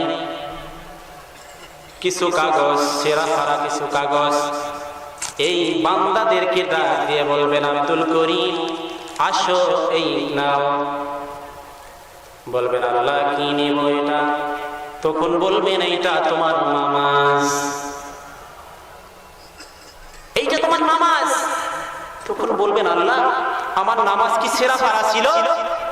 তখন বলবেন, হ্যাঁ তুমি মুমিন ছিলা, কিন্তু নামাজ পড়েছো, কিন্তু নামাজটা তোমার একনিষ্ঠভাবে হয় নাই, খুশু এবং খুজুর সাথে হয় নাই, সম্পূর্ণ পবিত্রতার সাথে তোমার নামাজটা হয় নাই। এই ছেঁড়া ফাড়া নামাজ, তোমার ইবাদত ভালো হয় নাই, তুমি নিয়ে যাও। এই বান্দা আবার কতক্ষণ করে আল্লাহ রাব্বুল আলামিনের কাছে আসবেন, আল্লাহ নাও তোমার নামাজ, তুমি নিয়ে নাও, আমাকে জান্নাত দিয়ে দাও। বলবেন, জান্নাত দিব মানে? নামাজি হয়েছে ছেঁড়া ফাড়া, ভালো ইবাদত করতে পারো নাই, আমি তোমাকে জান্নাত দিব মানে? তখন এই বান্দা বলবেন, আল্লাহ তুমি আমার সাথে দরবার করো না, আমার সাথে তর্ক করো না, আমি নামাজ পড়েছি, না তুমি জান্নাত দাও। আল্লাহর সাথে তখন এই বান্দা তর্ক শুরু করবে। ভাইরা আমার, বান্দা যখন আল্লাহর সাথে তর্ক শুরু করবেন, আল্লাহ রাব্বুল আলামিন বলবেন, বান্দা তুমি আমার সাথে তর্ক শুরু করেছো। বান্দা বলবেন, আল্লাহ শুধু তর্ক নয়, তোমার নামে আমি মামলা দায়ের করব। সুবহানাল্লাহ বলেন। ঈমানের জোর থাকতে হবে। নামাজ পড়েছেন, ত্রুটি একটু হয়েছে, সমস্যা নাই, এর ধরুন আপনি একটা সেখানে ওসিলা দেখাতে পারবেন। দলিল যদি না থাকে, আপনি লিখেছেন 100 মার্কের অ্যানসার করেছেন, 33 তো পাবেন। 100 মার্কের যারা লেখে 33-এর কম পায়, হ্যাঁ 33 তো পাবেন। তাহলে আপনি যখন এইটাকে ভাইরা আমার, তখন আল্লাহর কাছে বলবেন, আল্লাহ আমি তোমার নামে মামলা করব। তখন বলবেন, বান্দারে তুই যে আমার নামে মামলা করবি, তোর কোনো অ্যাডভোকেট আছে কিনা, তোর নামে সাথে তোর এই মামলায় সাক্ষী দেওয়ার মতন কোন লোক আছে কিনা। বান্দা বলবেন, আল্লাহ এই যে এখানে যেই সময় বাবা কোনো উপকারে আসবে না, মা কোনো উপকারে আসবে না, কেউ আমাকে সাহায্য করতে পারবে না, এমন একটি সময় তুমি কি মনে করেছো আমি অ্যাডভোকেট ছাড়া, আমার পক্ষে সাক্ষী দেওয়া ছাড়া, আমি সাক্ষী ছাড়া তোমার সামনে মামলা নিয়ে দাঁড়াবো? আল্লাহ রাব্বুল আলামিন এই বান্দাকে বলবেন, বান্দা বল তোর অ্যাডভোকেটকে, আজকে তোর এই মামলায় জেরা করবে কে? বান্দা বলবেন, আল্লাহ তুমি কি জানো না আমার ওই অ্যাডভোকেট আছে, অ্যাডভোকেটের নাম শুনলে তুমি আল্লাহর অন্তরটা নরম হয়ে যাবে। অ্যাডভোকেট হলো ওই অ্যাডভোকেট তায়েফে মার খাওয়া, উহুদের ময়দানে দাম শহীদ মোবারক করেছেন এই অ্যাডভোকেট আমার, যার প্রেমে পড়ে তুমি এই পৃথিবীকে সৃষ্টি করেছো, যার প্রেমে পড়ে তুমি এই আসমান জমিন সৃষ্টি করেছো, সেই মুহাম্মদুর রাসূলুল্লাহ সাল্লাল্লাহু আলাইহি ওয়াসাল্লাম আজকে আমার এই মামলার অ্যাডভোকেট। সবাই বলেন সুবহানাল্লাহ। ভাইরা আমার, আল্লাহর সামনে আল্লাহর রাসূল বিশ্ব নবী দাঁড়িয়ে যাবেন, আল্লাহ গো তুমি এমন একটি সময়, যেই সময় আমার এই বান্দাগুলো আমার তোমার ইবাদত করেছে, যখন কোনো নবী ছিল না, রাসূল ছিল না, আমি চলে আসার পরেও এই বান্দাগুলো তোমাকে বলে নাই, আমাকে পায় নাই, কোনো নবী পায় নাই, এরপরেও এই বান্দাগুলো যেহেতু তোমাকে বলে নাই, ওই শাহপুর পশ্চিম পাড়া জামে মসজিদের উদ্যোগে মাহফিলে বসে কোরআনের আলোচনার জন্য বসে গেছে। এই বান্দাগুলোকে তুমি মাপ দিবে না, অথচ তুমি এখানে তার সাথে ঝগড়া করতেছো। আল্লাহ রাব্বুল আলামিনের কাছ থেকে তখন অ্যাডভোকেট হয়ে এই সেরা ফারা আমলের জন্য আল্লাহ রাব্বুল আলামিন ওই বান্দাকে মাফ করে দেবেন। সুবহানাল্লাহ। ভাইরা আমার, এই কোরআন যেখানে এই নামাজের আলোচনা করতেছিলাম, এই নামাজ পড়ার জন্য যেই সকল লোকগুলোকে নামাজ পড়ার জন্য প্রতিষ্ঠা করেছেন, এই মসজিদের উদ্যোগে আসতে মানি, ওই সকল লোকগুলোকে আমি ধন্য মনে করি। এই শাহপুরবাসী এলাকার সকল লোকগুলো ধন্য, যেই সকল সন্তানগুলো ওই মা বাবা জন্ম দিয়েছেন, সে মা বাবাও ধন্য। যুবক ভাইয়েরা, আপনাদেরকে যেই মা বাবা পেটে ধারণ করেছেন ওই মা বাবা ধন্য, যারা এই মাহফিলের আয়োজন করলেন তারাও ধন্য। এই ধন্য হওয়ার কারণে আল্লাহ রাব্বুল আলামিন ওনার মা বাবাকে আজকে এই মাহফিলের কারণে মাফ করে দিতে পারে।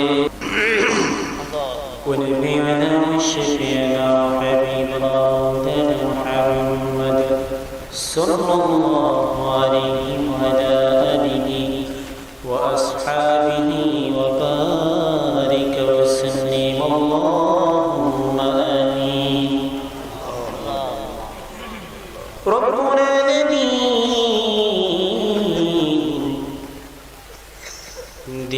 সময় পর্যন্ত আল্লাহ তোমার কোরআনের মাহফিলে বসে রাত্র প্রায় 1টা ছাড়িয়ে গেছে আল্লাহ, গভীর রজনীতে আল্লাহ গুনার বোঝা মাথায় নিয়ে আল্লাহ তোমার বান্দাগুলো চেয়ে দেখো প্রচন্ড ঠান্ডার ভিতরে এখনো তো ময়দানে বসে আছে আল্লাহ। যেই বান্দাগুলো আল্লাহ তোমার কোরআনকে এত মহব্বত করে, যেই বান্দাগুলো তোমার কোরআনকে এত ভালোবাসে, যেই বান্দাগুলো তোমার কোরআনের পাগল হয়ে, যদি অত্র এলাকার মানুষ ঘরে ঘুমিয়ে গেছে আল্লাহ তুমি চেয়ে দেখো গ্রামের মানুষগুলো সব ঘুমিমগ্ন, এর ভিতর থেকে আল্লাহ তুমি যেই সকল মানুষগুলো আল্লাহ কবুল করেছো কোরআনের ময়দানে বসে এখনো আল্লাহ বাড়িতে ফিরে যায় নাই, যেই সকল মানুষগুলো তোমার কোরআনের পাগল হয়ে ময়দানে ঠান্ডার ভিতরে বসে আছে আল্লাহ কেমনে তুমি এই বান্দাগুলোকে খালি হাতে ফেরায়া দিবে? ও আমার আল্লাহ, ও আমার মালিক, গভীর রজনীতে আল্লাহ পাখিগুলো যেমন সন্ধ্যার আগে নিরে ফিরে যায়, সকল মাখলুকের মধ্যে তুমি এই মানুষকে সেরা করেছো, যেই মানুষগুলো আল্লাহ সুখের দিকে তাকাতো না, ঠান্ডার দিকে তাকাতো না, তোমার কোরআনের মহব্বতে ওই মাটির মধ্যে বসে আছে আল্লাহ। আল্লাহ তুমি চেয়ে দেখো দাড়ি মাখা মুরব্বী বা মুরব্বীরা, যুবক ভাইয়েরা, কচি কাঁচা বাচ্চারা, পর্দার অন্তরালে আমার মা বোনেরা আল্লাহ বসে আছে কোরআনের আলোচনা শুনে আমাদের সাথে হাত উত্তোলন করেছে আল্লাহ। উলামায়ে কিরাম নিয়ে হাত উত্তোলন করেছি আল্লাহ।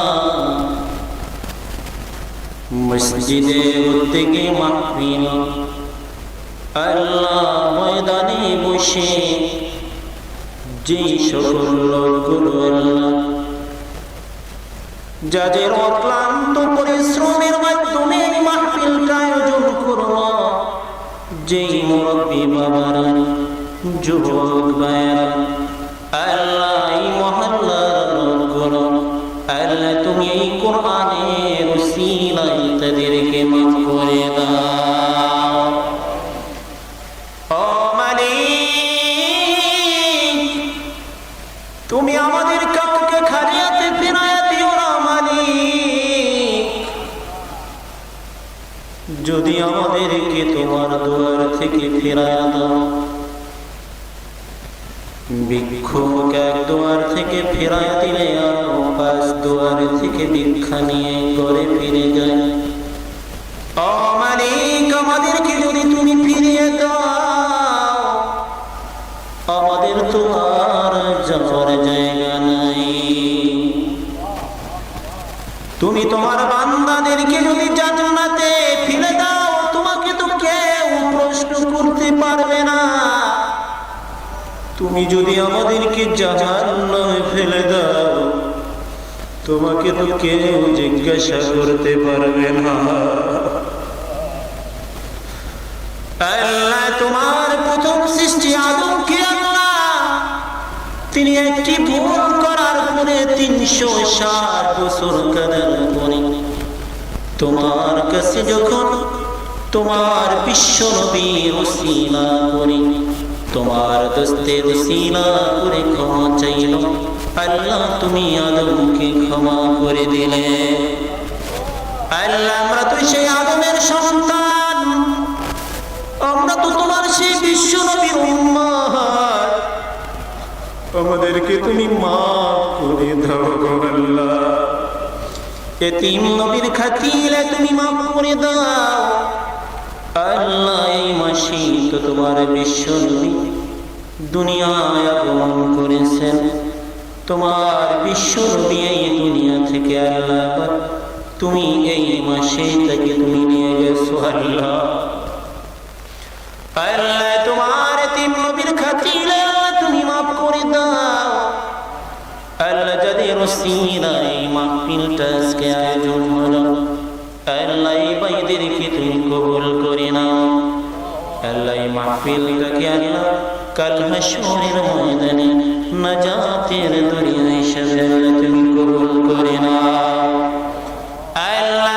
এই মাহফিলের আল্লাহ জান জাম দিল প্রত্যেককে আল্লাহ তুমি মাফ করে দাও আল্লাহ। মহল্লার মানুষগুলো আল্লাহ তুমি মাফ করে দাও আল্লাহ। তোমার এই গরিব অনেক ভাই তো দান করলো, আমার মনে হয় কোন ব্যক্তি আল্লাহ মসজিদের দানে থেকে মাহরুম হয়ে যায়নি আল্লাহ। যেই লোকগুলো তোমার ঘরে দান করবো আল্লাহ, এর প্রতিদান আল্লাহ তুমি কি দেবে আল্লাহ তুমি জানো আল্লাহ। আমি এতটুকু আল্লাহ তোমার কাছে আল্লাহ দাবি করলাম, এই বান্দাগুলোকে আল্লাহ তোমার ঘরে দানের উসিলায় প্রত্যেককে আল্লাহ তুমি মাফ করে দাও আল্লাহ। তাদের মা বাবাকে তুমি মাফ করে দাও আল্লাহ। এই ঘরখানাকে আল্লাহ তুমি কিয়ামত পর্যন্ত আল্লাহ তুমি কবুল করে নাও আল্লাহ। যাদের আমাদের মা বাবা ওই কবরে শুয়ে আছেন, যখন কবরের ভিতর থেকে সন্তানের পায়ের আওয়াজ পায়, কবরের ভিতর থেকে বাবা মা ডাক দিয়ে বলে আমার সন্তান, ওই শাহপুর মসজিদের ময়দানে মাহফিল হচ্ছে, বাবা রে আমি তো আজকে অন্ধকার কবরে নিশ্চয় পড়ে আছি, তুই যা রে বাবা যা, ওই ময়দানে গিয়ে আমার জন্য একটু দোয়া কর। ওই ময়দানে গিয়ে মসজিদের জন্য আমার জন্য 100 টাকা দান করে দে। তোর জন্য রে সন্তান আমার কত বড় বিল্ডিং কত বড় বাড়ি রেখে আসলাম, ওরে সন্তান তুই কি জানো তোর ওই বাড়িটাকে করার জন্য আমি কত কষ্ট করেছি, তোর ওই বাড়িটা করার জন্য আমি বাবা রিস্কা চালিয়েছি, সারাদিন মানে মানুষের খেতে কামলা দিয়েছি, ওরে সন্তান তোর জন্য এই সুন্দর বাড়িটা আমি করে রেখে আসলাম, আজকে তুই বলে গেলি আমার জন্য দান করলি না রে সন্তান। ওই যা শাহপুর ময়দানে গিয়ে আমার জন্য একটু চোখের পানি ফেলে দে সন্তান, তোর চোখের পানির উসিলায় আমাকে মাফ করে দিবে। ও ভাইরা আমার যাদের মা ওই অন্ধকার কবরে শুয়ে আছেন, যাদের মা কবরের ভিতরে শুয়ে আছে, গভীর রাত্রেও যদি বাড়ি ফিরে যায়, সন্তান ঘুমিয়ে যায়, স্ত্রী ঘুমিয়ে যায়, কিন্তু মা তো ঘুমায় না, সন্তানের জন্য ঘুম আসে না, সন্তানের জন্য তো মা ঘুমাতে পারে না। আল্লাহ যাদের আমাদের মা অন্ধকার কবরে শুয়ে আছে, আল্লাহ তুমি আমাদের এই মা বাবাকে তুমি মাফ করে দাও। আল্লাহ তুমি আমাদের এই মাকে মাফ করে দাও। ওরে সন্তান, ওরে ভাইরে, তুমি তো আজকেই দুনিয়ার মায়ায় পড়ে আজকেই ডুবে রয়েছ রে ভাই। কালকে যদি তুমি কবরে তোমার নিঃশ্বাসটা যদি বের হয়ে যায়, সাথে সাথে তোমাকে তোমার সন্তান ঘর থেকে বের করে দিবে। তোমাকে আর ঘরের ভিতরে রাখবে না রে ভাই। 50,000 টাকা দিয়ে তুমি দামি কাঠের দিয়ে খাট তৈরি করলা, তোমাকে তো এই খাটের ভিতরে আর শোয়া রাখবে না, তোমাকে আর ঘরে স্থান দিবে না রে ভাই। মার্কিন কাপড় পরায় তোমাকে কবরে শোয়া দিবে। তোমার আদরের স্ত্রী একা ঘুমাতে পারবে না, তোমার আদরের স্ত্রী একা আর ঘরে ঘুমাতে পারবে না। তোমার থেকে তোমাকে নিয়ে যে স্ত্রী বয়স হারাতো, ওই স্ত্রী তুমি মারা যাওয়ার পরে একা আর ঘুমাতে পারবে না। আল্লাহ, গুনাহ করিতে করিতে আমাদের জীবনকে বরবাদ করে দিয়েছি। গুনাহ করিতে করিতে মাথা হতে পা পর্যন্ত না পাক করে দুযোগের আসামি হয়েছি গো আল্লাহ। এমন কোন গুনাহ নাই যে মা করি নাই রব্বুল আলামিন। গুনার কথা স্মরণ হলে তোমার কাছে হাত উত্তোলন করতে সাহস পাই না। আল্লাহ, তবুও বেহায়ানি লজ্জা হয়ে তোমার কাছে হাত উত্তোলন করেছি। আল্লাহ, তুমি মাফ করে দাও। পর্দার আড়ালে আমার মা বোনেরা আমার সাথে হাত উত্তোলন করেছে। আল্লাহ, তুমি আমাদের মা বাবাকে তুমি, আল্লাহ মা বোনদেরকে তুমি মাফ করে দাও। আল্লাহ, মা বোনেরা পর্দার আড়ালে বসে আল্লাহ কোরআনের আলোচনা শুনেছে। আল্লাহ, তুমি ওই মা বোনদেরকে আল্লাহ সাইয়্যিদাতুন নিসাই আহলিল জান্নাহ ফাতিমাতুজ জোহরা রাদিয়াল্লাহু আনহার সাথে তুমি জান্নাত দিয়ে দাও। আল্লাহ, মা বোনদের দানটাকে আল্লাহ তুমি কবুল করে নাও। আল্লাহ, মসজিদের যারা খিদমতে রয়েছে সভাপতি থেকে আরম্ভ করে আল্লাহ পূর্বে যারা মসজিদে টাকা পয়সা দান করেছেন, আল্লাহ প্রত্যেককে আল্লাহ তুমি কবুল করে নাও। আল্লাহ, প্রত্যেকের দানটাকে আল্লাহ তুমি কবুল করে নাও। আল্লাহ, এই মাহফিলটাকে আল্লাহ তুমি কিয়ামত পর্যন্ত আল্লাহ কবুল করে নাও। মাহফিলটা দেখলাম আজকে 25 বছর যাবত হচ্ছে। আল্লাহ, যেই কোরআনের খেদমত কোরআনের আলোচনা 25 বছর পর্যন্ত এই গ্রামের মানুষগুলো করছে, আল্লাহ এই গ্রামের মানুষগুলো নিশ্চয়ই তোমার পছন্দের বান্দা। আল্লাহ, এই গ্রামের সকল ব্যক্তিকে আল্লাহ তুমি কবুল করে নাও। আল্লাহ, গ্রামের আল্লাহ এই মসজিদে এক ভাই আসার পরে মসজিদে বসলাম, যখন শুনলাম মসজিদের জমি নেই, তখন মনটা একটু ব্যথিত হয়ে গেল। আল্লাহ, আবার এই মসজিদ থেকে এখন সংবাদ পেলাম ওই মসজিদের আল্লাহ বাথরুম করার জন্য এক ভাই 1 করা জমি দান করেছেন। আল্লাহ, যেই ব্যক্তি তোমার ঘরে দান করলো, আল্লাহ তার কবরটাকে তুমি জান্নাতে পরিণত করে দাও। আল্লাহ, তোমার এই মসজিদে দান করার কারণে আল্লাহ তার আত্মীয় স্বজন মা বাবা সহ যারা কবরে শুয়ে আছেন তাদের কবরকে তুমি জান্নাতে পরিণত করে দাও। আল্লাহ, পরিশেষে আল্লাহ অনেক রাত হয়ে গেছে, আল্লাহ তুমি আমাদেরকে মাফ না করে এই ময়দান থেকে কাউকে বের করে দিও না। আল্লাহ, প্রত্যেককে তুমি মাফ করে দাও।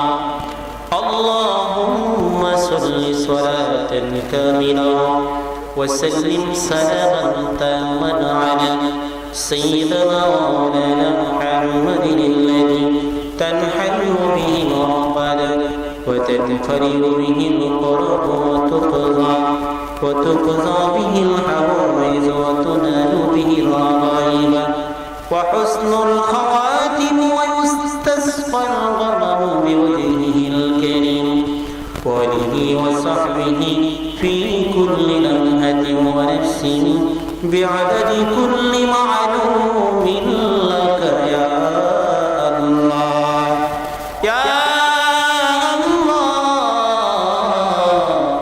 يا الله يا الله يا الله سبحان ربك رب العزة عما يصفون وسلام على المرسلين والحمد لله رب العالمين.